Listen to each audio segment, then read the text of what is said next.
শ্রী শ্রী ঠাকুরের কথা তো বলছি, তাও কিন্তু শেষ হচ্ছে না।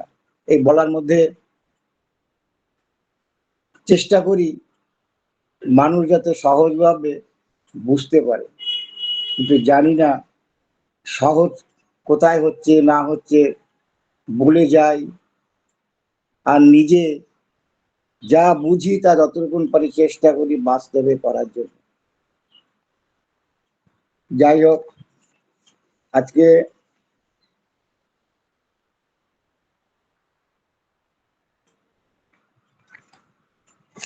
সদ্গুরু সম্বন্ধে আমাদের ধারণা পরিষ্কার হওয়ার দরকার, নইলে সদ্গুরু চিনে নেওয়া কঠিন।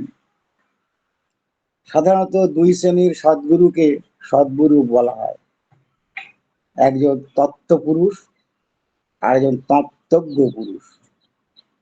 অবতার পুরুষই তত্ত্বপুরুষ, সৃষ্টির সমস্ত তত্ত্বই তার মধ্যে নিহিত থাকে, তাই তিনি প্রকৃত সদ্গুরু।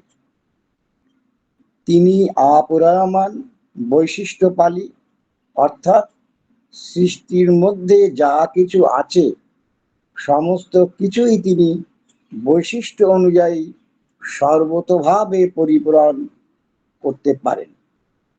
তাই তার কাছে মানুষ গেলে নিজের আরাধ্যকে তার মধ্যে খুঁজে পায় এবং তদ্রূপ সাধনায় উন্নতি লাভ করে পরম তৃপ্তি শান্তি লাভ করে। যেমন শ্রীরামকৃষ্ণদেবের কাছে বিবেকানন্দ, গিরিশ ঘোষ, নটি বিনোদিনী, লাটু মহারাজ আরো অনেকে তার কাছে এসেছিলেন।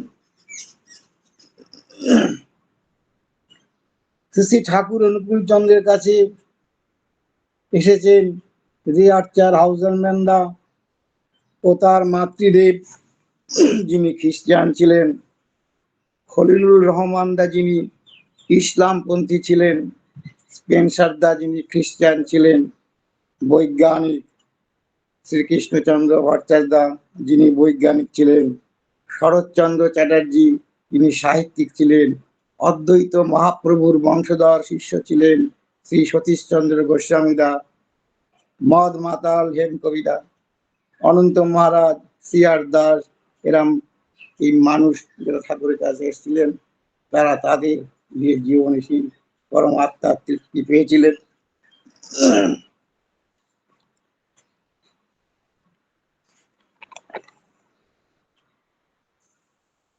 যুগবতার শ্রী রামকৃষ্ণদেব ও শ্রী শ্রী ঠাকুর অনুকূল চন্দ্রের জীবনে যেমন প্রচুর মিল পাওয়া যায়, আবার আপাত দৃষ্টিতে অমিলও দেখা যায়।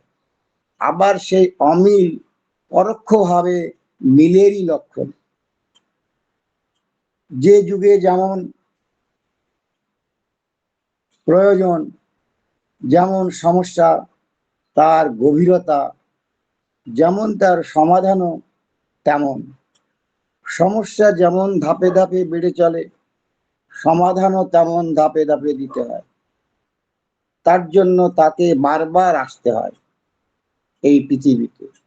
তাই শ্রীরামকৃষ্ণদেব বলেছেন, ভগবানকে বারবার আসতে হয়। ভগবানের মুক্তি নেই, কিন্তু ভক্তের মুক্তি আছে। আমরা সবাই, আমরা মানুষ সব মুক্তির জন্য তার কাছে চেয়ে থাকি, মুক্তি দাও। ভগবান শ্রীরামকৃষ্ণ শ্রী ঠাকুর বলছেন যে আমি মুক্তি চাই না, আমি তোমাদের মুক্তি করতে চাই, তোমাদের দুঃখ জ্বালা কষ্ট থেকে রেহাই দিতে চাই। ঊনবিংশ শতাব্দীতে যে সমস্যা ছিল তার উপর দাঁড়িয়ে সমাধান দিয়েছেন, কিন্তু বিংশ শতাব্দীতে সেই সমস্যাগুলি নেই বটে, কিন্তু সমস্যা সূক্ষ্ম ও বিভিন্ন মুখী দেখা দিয়েছে। মানুষের জীবনে তার তদ্রূপ সমাধানও দেওয়ার জন্য শ্রী ঠাকুরের আবির্ভাব। শ্রী রামকৃষ্ণদেব শুধু ঈশ্বরীয় কথাই বেশি বলতেন, বৈষয়িক কথা বলতে ভালোবাসতেন না, হাঁপিয়ে উঠতেন। বৈষয়িক কথা বলতে গেলে তিনি কষ্ট পেতেন। তাই তার দেখা যায় যে তার বিছানার তলায় একজন ভক্ত পয়সা রেখেছিল, টাকা রেখেছিল। ঠাকুর যখনই সেই বিছানায় শুতে গেছেন, তিনি তার শরীরে জ্বালা যন্ত্রণা ব্যথা অনুভব করতে লাগলেন। কি হয়েছে কি হয়েছে? অনেকেই দৌড়িয়ে এলো, এসে তখন ঠাকুরকে বিছানার থেকে তুলে নিয়ে বিছানার তলে দেখলেন সে একটা নোট টাকা পড়ে আছে।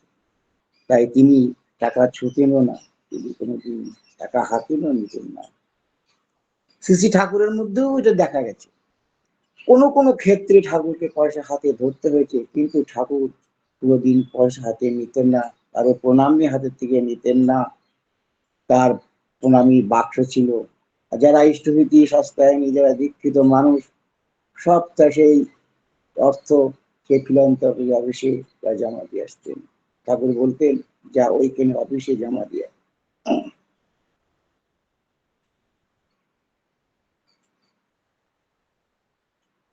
শ্রী ঠাকুর অনুকূল চন্দ্র বৈষয়িক কথা বলতেন, এমনকি জীবন সংক্রান্ত যে কোনো বিষয় সম্পর্কে ভক্তের সাথে আলোচনা করতেন এবং তা নিয়ে বিরক্ত হতেন না ঠাকুর।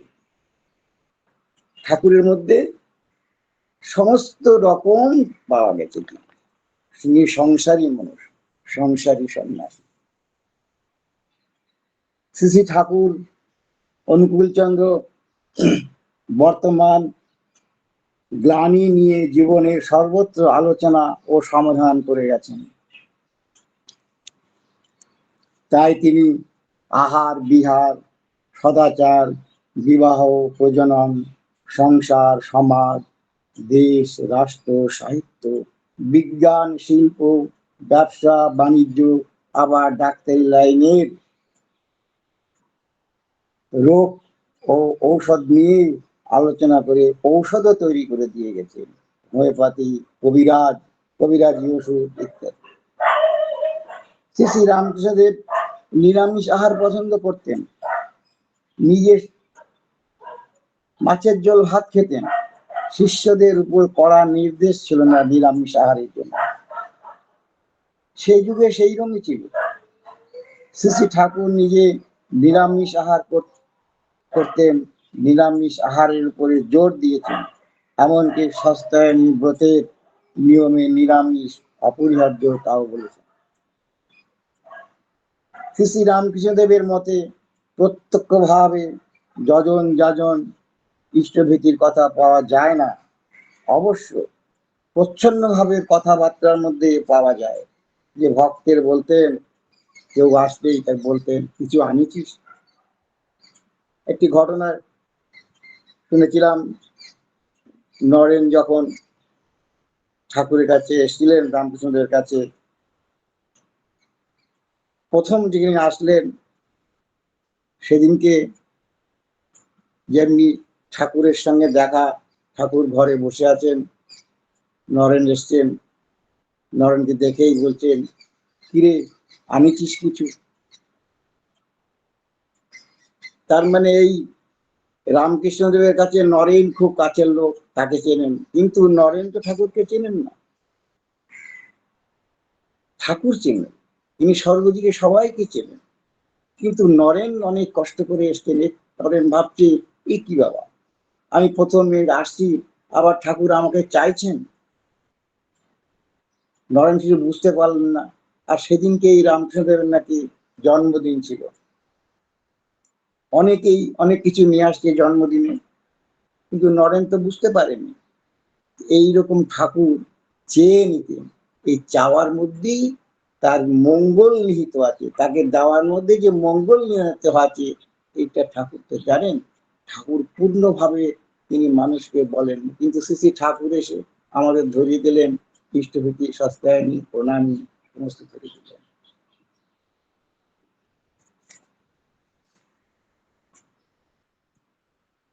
শ্রী ঠাকুর, শ্রীরামকৃষ্ণদেব ঠাকুর বলতেন কথায় কথায় শালা শব্দ ব্যবহার করতেন।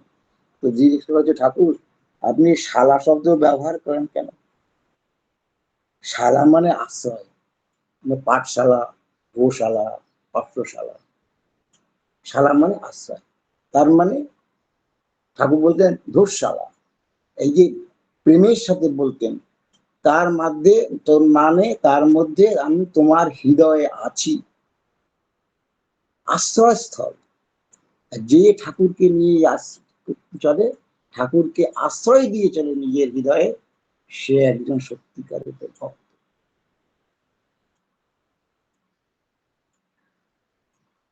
শ্রী শ্রী ঠাকুরের সাথে রামকৃষ্ণদেবের অনেক মিল আছে, বহু মিল। নৌকায় দুই ভাই, দুজন নৌকা চালিয়ে যাচ্ছে গঙ্গায়, তখন এক ভাই আরেক ভাইয়ের গায়ে চর নিতেন, সেই চর গিয়ে রামকৃষ্ণদেবের গলায় পড়েছে। শ্রী শ্রী ঠাকুরকেও দেখেছি,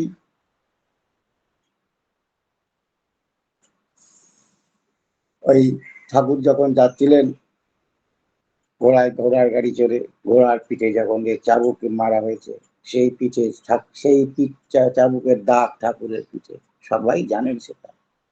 এরকম বহু ঘটনা আছে।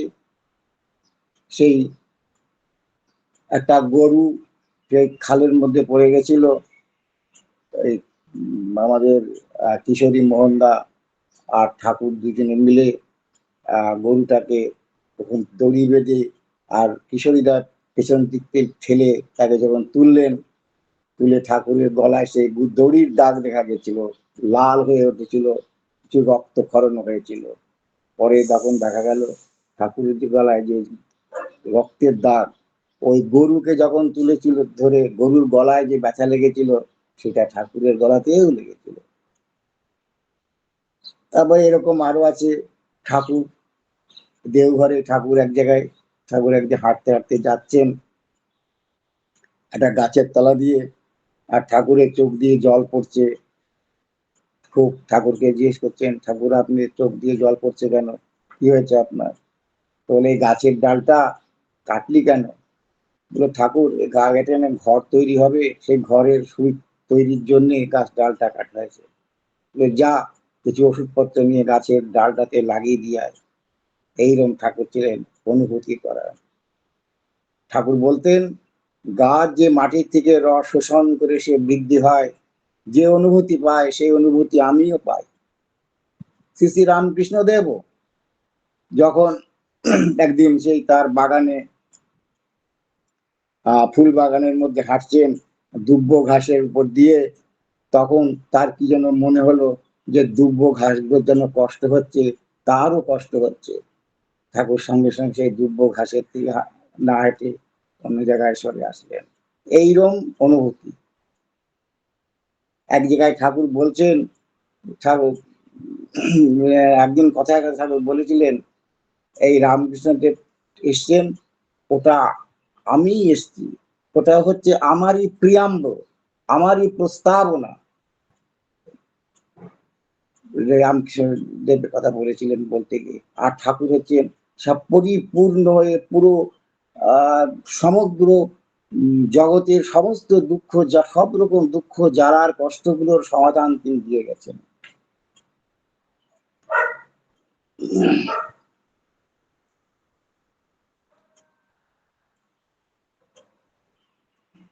একাদশ ভাব বাণীতে শ্রী ঠাকুর বলছেন, তুলিস না তুলিস না, ওই ফুলটাকে তুলিস না, ব্যথা বড্ড লাগে রে, করিস কি সর্বনাশ, দেখ দেখ, ছেড়ে দে ছেড়ে দে, কি কষ্ট হচ্ছে, দুব্বগুলি তুলিস না, মার পুজো পুজো হতে হয় না, মার হাড় ভেঙে কি মায়ের পুজো হয়? উহ উহ, বেলের ডাল গুলি ভাঙিস না, ওই রক্ত জবাগুলো মা হয়ে হাসছিল, আর তাই মেরে ফেলবি? ঠাকুর এরকম ভাব বাণীতে বলেছেন। ঠাকুরের তুলসী পাতাও তুলতে বারণ করেছেন। শ্রী শ্রী রামকৃষ্ণ দেবের সঙ্গে যে মিল কোথায় কোথায় পাওয়া যায়, টুকরো টুকরো অনেক ঘটনা আছে। যেমন এই হঠাৎ করে মাঝে মাঝে চোখের মধ্যে জল এসে যায়, যার ফলে কিছু অসুবিধা হয়। যাই হোক, শ্রী শ্রী রামকৃষ্ণদেব চন্দ্রমণির গর্ভে জন্মেছিলেন, কিন্তু ধনী কামরানীকে মাতৃ সম্বন্ধে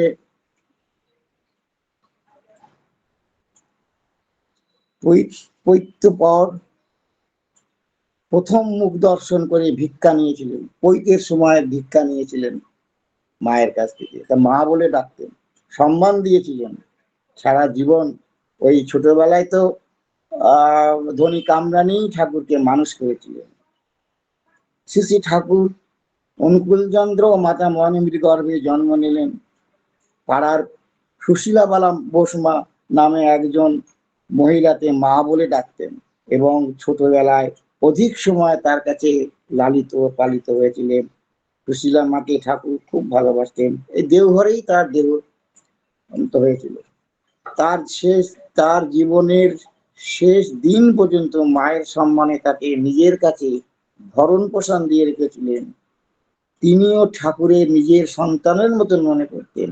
কে জানে যুগে যুগে এইরকম দেবকী ও যশোদা কিনা। যুগে যুগে দেখা যায় জন্ম দিয়েছেন একজন, কিন্তু পালন করেছেন আরেকজন।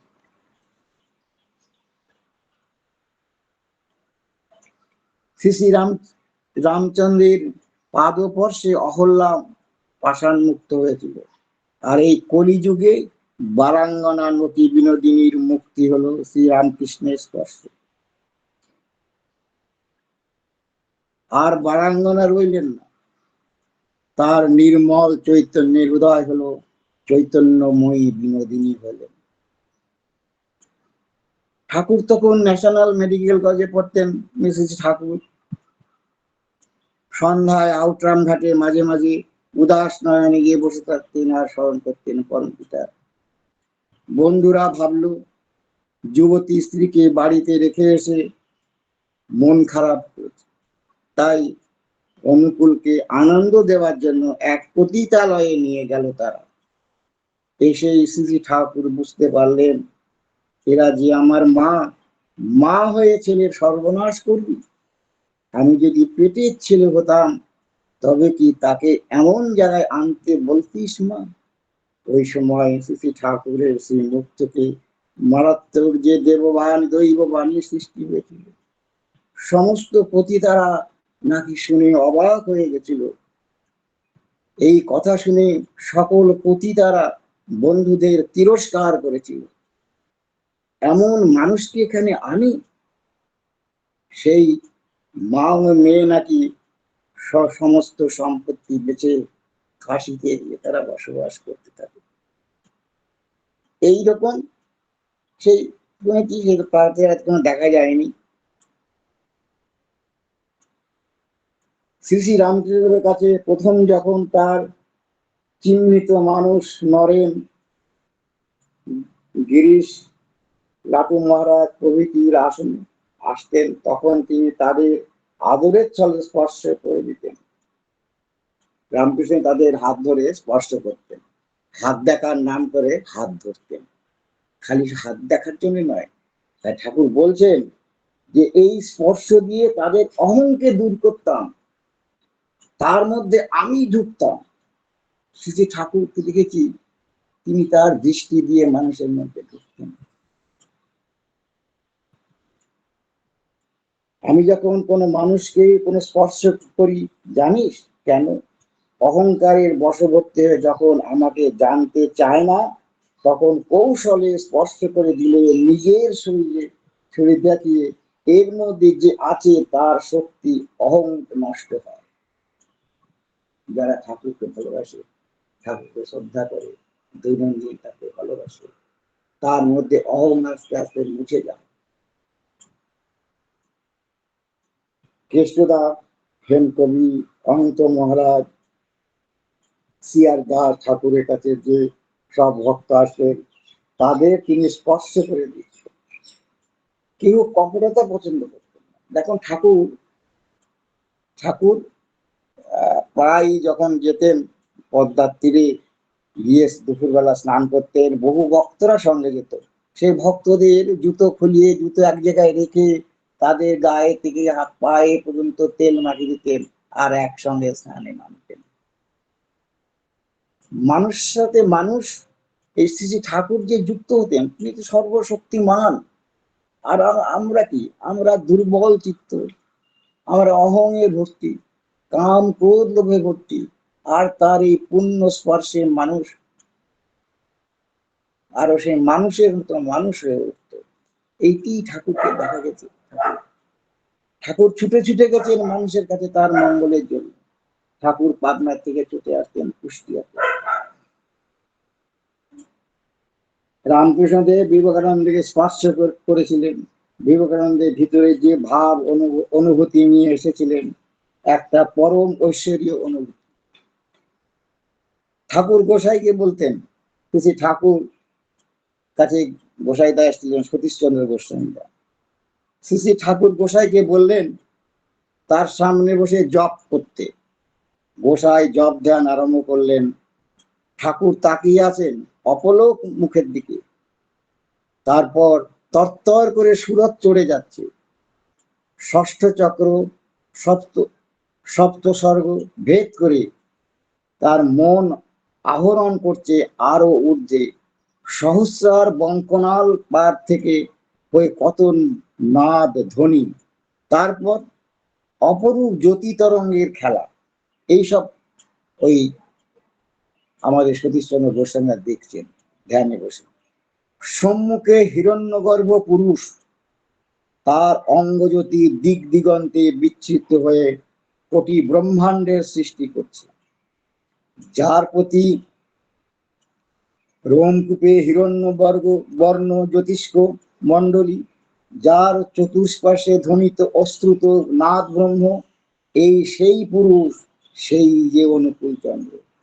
সতীশচন্দ্র গোস্বামীদা যখন সেই সুরত চড়তে চড়তে, বহু কিছু দেখতে দেখতে, জ্যোতি দেখতে দেখতে, সৃষ্টির সমস্ত কিছু দেখতে পাচ্ছেন, যেন সৃষ্টি হয়ে চলেছে বিশাল বিষয়। এসে যখন থামলেন, দেখলেন শ্রী ঠাকুর সামনে বসে আছে। বাহ্য জ্ঞান হারিয়ে ফেললেন গোসাইদা। ঠাকুর ডাক দিলেন, মিন দাদা উঠুন, ঢের হয়েছে।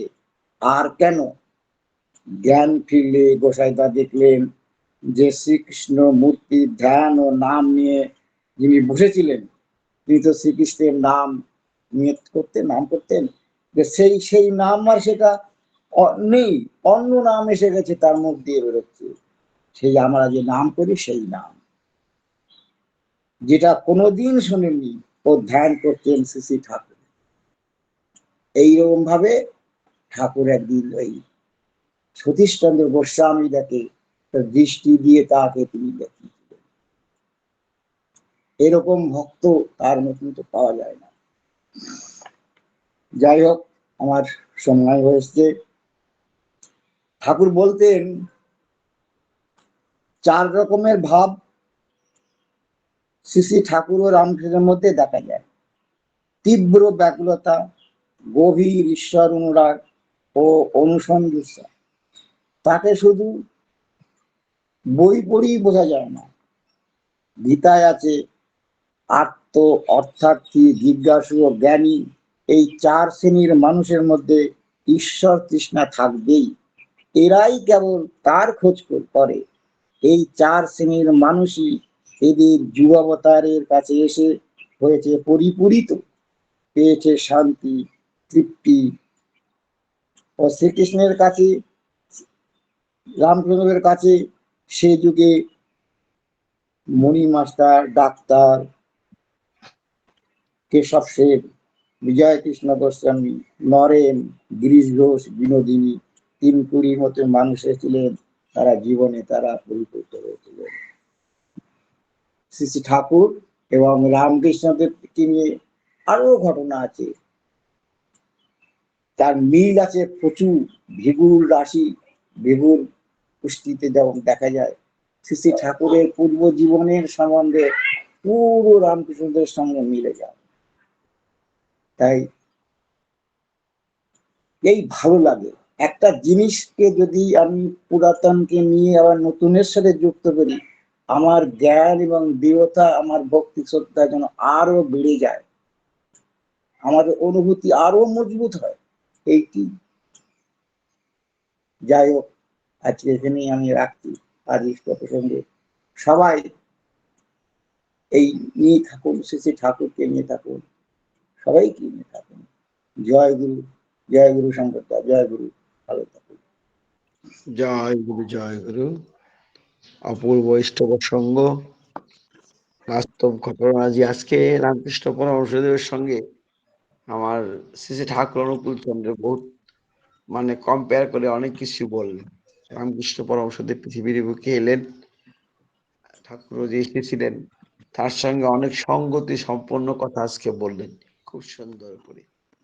রামকৃষ্ণ পরমহংসদেব খালি হাতে আসলে মানে খালি হাতে আসতে মানা করতেন, যে খালি হাতে আসবি না, কিছু হলেও নিয়ে আসতে হয়। গুরু গৃহে এলে খালি হাতে আসতে নেই, পান হলেও তিনি আনতে বলেছেন, যে পান হলেও নিয়ে আসতে হয় গুরু গৃহে আসলে। আমরা তো ঠাকুর তো তাই বলেছিলেন, ঠাকুর তো আমাদেরকে এই জন্যই ইষ্টভীতির বৎসরণ করেন, প্রতিদিন যেন তাকে আমরা নিবেদন করতে পারি। তাই ইষ্টভীতির বৎসরণ করেন তিনি। যুগে যুগেই ছিল শ্রীকৃষ্ণ, শ্রীকৃষ্ণের গীতায় বর্ণিত আছে যে ইষ্ট ইষ্টকে কিছু দিতে হয়। ইষ্টান ভোগান হি দেবা দাস্যন্ত যজ্ঞ ভাবিতা তান প্রাদে ভুক্তস্তেনে অবশ্য। মানে এই ঈশ্বরে, এই পৃথিবীটা, সমস্ত পৃথিবীটা ঈশ্বর প্রদত্ত। গাছপালা, কীট পতঙ্গ, জীব জন্তু, পশু পাখি সবকিছু তারই সৃষ্ট। মাটি, ভূমি, জল সব তার। তাই তাকে না দিয়ে যে খায় সে চোর, তিনি বলেছেন গীতায়। ঠিক রামকৃষ্ণ পরমহংসদেব তাই করেছেন। প্রত্যেকেই, জেসাস খ্রাইস্টেরও আছে, হযরত রসুলেরও আছে, শ্রী শ্রী ঠাকুর অনুকূল চন্দ্র তো বলেছেনই। আর তিনি তো সর্বশ্রেষ্ঠ পরিপূরণকারী, মানে সর্বশ্রেষ্ঠ পরিপূরণকারী, তিনি যুগে যুগে আসেন। তাই তিনি সবকিছু তার মধ্যে নিহিত হয়েছে। তারা বলেছেন অবশ্য যে একবিংশ শতাব্দীর সমস্ত সমস্যার সমাধান তিনি নিয়ে এসেছেন, যত রকম সমস্যা আছে। এবং তিনি এমন ছিলেন যে সারা বিশ্বের একটা গরুর গায়ে মারলেও তার গায়ে দাগ দেখা যেত। ওই যে মানে রামকৃষ্ণ পরমহংসের কথা বলছিলেন, দুজনে ঝগড়া করছিল, এক ভাই আরেক ভাইয়ের গালে চল মারলো, রামকৃষ্ণের গালে দাগ উঠে গেল।